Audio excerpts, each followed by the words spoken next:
ဒါကနတ်သမီးလေးလားဗျာရမ်းလှလွန်းတာပဲဒီရုပ်ရည်ကတော့တကယ်ကိုကောင်းကင်ဘုံကကြလာသလားအောက်မေ့ရတယ်ဟေးငါမှရဲရင်နဲ့စိတ်ကူးတစ်ခုရှိတယ်ပြောတင်မပြောတင်တော့မသိဘူးဝါညီကိုတို့မြင်လိုက်ကြလားဒီအခြေအနေကအသက်ရှင်နေတဲ့လူအတိုင်းပဲနည်းနည်းလောက်ထပ်တိုးလိုက်ပါအောင်တကယ်ကိုတုံလို့เสียရပဲတက်သီးတောင်ထသွားတယ်ဒီအသားရည်ကတကယ်ကိုတင်းရင်းနေတာပဲညီလေးမင်းကိုရုပ်ရှင်မှတ်လက်ဆောင်တစ်ခုပေးလိုက်မယ်တကယ်လာတာပဲဆုလက်တစ်ခုပေးလိုက်အောင်မယ်ရုပ်ရှင်မှတ်လက်ဆောင်ပေးတဲ့ကြောက်ရီထန်းကိုကျေးဇူးတင်ပါတယ်ကာနီပဲလက်ဆောင်ပေးတဲ့ချီပိုက်ထောကိုလည်းကျေးဇူးတင်ပါတယ်တကယ်ကိုအားရစရာပဲဟာကွာဘယ်ချစ်မကောင်းတဲ့ကောင်ကရဲတိုင်လိုက်တာလဲငါရဲ့အလုတ်ကောင်းကိုလာဖြက်စီးတာပဲဟ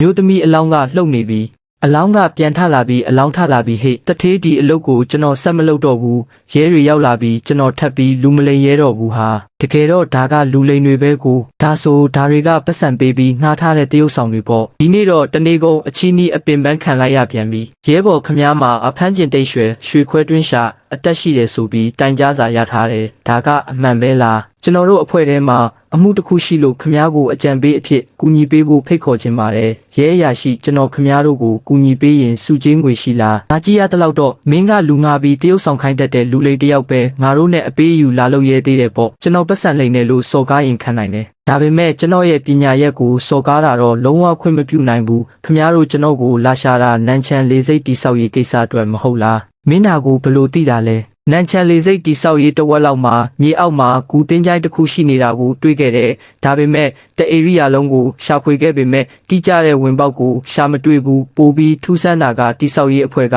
အလုသမား10ကနန်းကျော်လောက်ကအကြောင်းရင်းမရှိတည်ဆုံခဲ့ကြတယ်ဒီကိစ္စကိုကျွန်တော်တို့ပြင်ပကိုသတင်းမပေါက်အောင်အတက်နိုင်ဆုံးပိတ်ဆို့ထားခဲ့တာဒါကတော့ကျွန်တော်တွက်ချက်ကြည့်လိုက်တာပေါ့အဟုတ်လား live လွှင့်တဲ့သူမှာဒီလိုအရေးချင်းမျိုးရှိလို့လားရှမ်းဒီလိုပါပဲကျွန်တော်တို့ပြည်တွင်းကရှေးဟောင်းသုတေသနပညာရှင်ကြီးတွေကိုလိုက်ရှာခဲ့ပေမဲ့ဘယ်သူမှတင်ကြရဲ့ဒီနေရာကိုအတိမပြုနိုင်ကြဘူးဒါကမိုးချင်းလျှောက်ဝေးတွေရဲ့ဖမ်းကျင်တိတ်ရွှေအတက်နဲ့မှရမယ်လို့သူတို့အားလုံးပြောကြတယ်ကျွန်တော်တို့အင်တာနက်မှာရှာဖွေရင်းနဲ့ခမားရဲ့ live video ကိုတိုက်ဆိုင်တွေ့လိုက်တာခမားကကြည့်ရှုသူတွေကိုမိုးချင်းလျှောက်ဝေးတွေအကြောင်းရှင်းပြနေတာကိုမြင်လို့တီးတက်လာရှာခဲ့တာပါမိုးချင်းလျှောက်ဝေးဆိုတာကိုဒီအတိုင်းတွေ့ကြရလူနဲ့စမ်းတက်လို့မဖြစ်ဘူးလေဖုံးရွှေစရာတယောက်ကိုရှာတာကတော့ဒီလူလိန်လင်မော့ကိုရှာတာထက်ပိုကောင်းမယ်ဟုတ်တယ်လူလိန်ကအလုတ်ကိုလာမနောက်ရှက်ပါစေနဲ့ဖမ်းလိုက်ရင်ပြီးတာပဲကိုဟုတ်ပါအချိန်တွေလာမဖြုံးပါနဲ့တော့ဘသူကိုလူလိန်လို့ပြောတာလဲဒီနေ့တော့ခမားတို့ကိုတကယ့်ပညာရဲ့အစ်စ်ကိုပြရတာပေါ့ရွတ်ဆိုတန်းတောင်တန်းတွေမှာငကားတွေပုံအောင်နေပုံရင်ရံနဲ့ပတ်သက်တဲ့ရှေးဟောင်းပညာရက်ဆိုင်ရာစကားလုံးများမင်းတကယ်ပဲဖမ်းကျင်တိတ်ရွှေရအတက်ကိုတက်တာလားအယုံတင်မကဘူးကျွန်တော်ကဒီနယ်ပယ်မှာအတော်ဆုံးပညာရှင်ပဲကျွန်တော်ကနံပါတ်2လို့ပြောရင်ဘယ်သူမှနံပါတ်1လို့မပြောရဲစေရဘူးကျွန်တော်ကရှေးဟောင်းသုတေသနမဟာဖွဲရတယောက်ပါလင်မော့ကအစီအစဉ်ကောင်းအောင်လုပ်ပြနေတာသူ့မှာဘာအရေးချင်းမှမရှိဘူးရဲအရာရှိကျွန်တော်ခံမှန်းတာမမှားဘူးဆိုရင်ခမားတို့ဖိတ်ထားတဲ့ဆရာက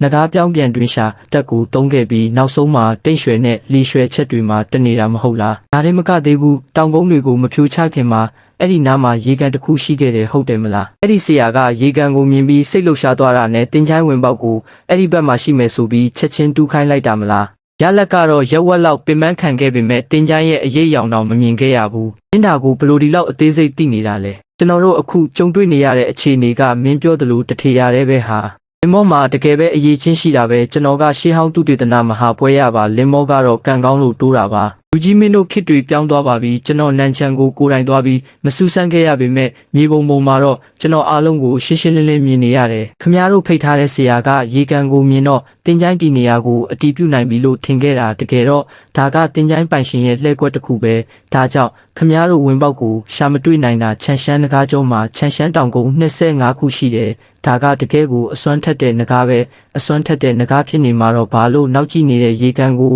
နဂါးမျက်လုံးအဖြစ်သုံးမလဲဒီပုံတစ်ချက်တည်းနဲ့ဒီလောက်အထိမြင်နိုင်တာဒီလူမှာတစ်ခုခုတော့ရှိတာပဲခမားရဲ့ခွဲချမ်းစိတ်ဖြာချက်ကတကယ်ကိုမှန်ကန်ပါတယ်ခမားကိုကျွန်တော်တို့နန်းချန်ရဲ့စခန်းကိုလာပြီးလမ်းညွှန်ပေးဖို့ဖိတ်ခေါ်ခြင်းပါတယ်လမ်းညွှန်နယ်ဆိုတာထက်တိုင်းပြည်အတွက်တာဝန်ရှိတာပဲလေဒါပေမဲ့ပတ်စံတော့ထပ်တိုးရမယ်နော်ဆရာကျွန်တော်တို့စောင့်နေတာ2နာရီတောင်ရှိပြီအဲ့ဒါဘယ်သူမို့လို့လဲမန်ကလည်းကြီးလိုက်တာဆရာကိုတောင်ဒီလောက်ကြာအောင်စောင့်ခိုင်းရဲတယ်ပေါ့ဟဲ့ရှောင်းထန်စကားကိုစင်ကျင်စမ်းငါတို့သူ့ကိုမစောင့်ရင်ရှေးဟောင်းသူတေသနာအတွက်တင်မကဘူးဒီဝန်တင်ချိုင်းဘယ်မှာရှိလဲဆိုတာတောင်ငါတို့သိမှာမဟုတ်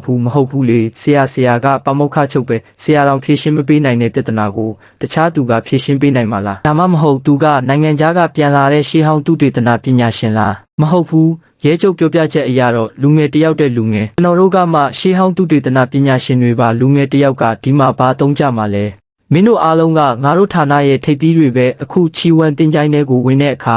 အေးအေးဆေးဆေးလည်းဖြစ်နိုင်တယ်လို့အသက်အန္တရာယ်လည်းကြုံရနိုင်တယ်ဘယ်သူမှအာမမခံနိုင်ဘူးဒါပေမဲ့ဘလို့ပဲဖြစ်ဖြစ်မင်းတို့အားလုံးအစွမ်းကုန်စူးစမ်းပြီးပမောက္ခစုနဲ့ចောင်းသားတွေရဲ့ဘေးကင်းလုံခြုံရေးကိုကာကွယ်ပေးကြဖို့ငါမျှော်လင့်နေဟုတ်ကဲ့ပါရဲချုပ်ကြီး